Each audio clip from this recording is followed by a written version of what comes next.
I'm Jeremy Vincent. I am currently the Executive Officer here at Arts Centre Melbourne, working closely with the Chief Executive, Claire Spencer. I've been at the Arts Centre in this current period since 2001. People say to me, what's good about working at the Arts Centre? And I always say, every day is different.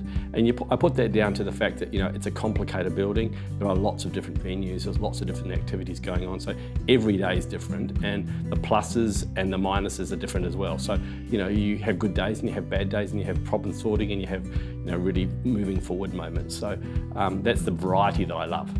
I came from New Zealand and I wrote to the Arts Centre before it was open in 1979 and said, have you got a job? And they said, well, not even open yet, but come and see us when you get here.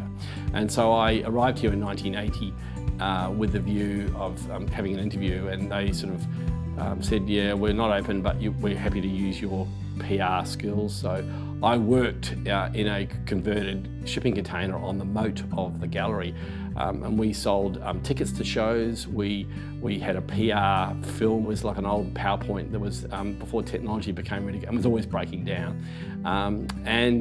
We were telling people basically about what was this building that was growing out of the hole in the ground, and what was Melbourne going to experience.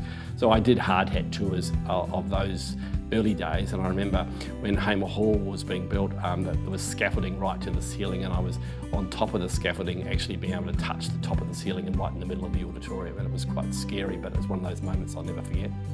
You often sort of think, how has it survived? And I think one of the survivors is the fact that we've managed to change with the times, and things we do now with things like the spire, using it as a symbol of Melbourne, able to play with the colours on it to represent everything from football finals to world tragedies.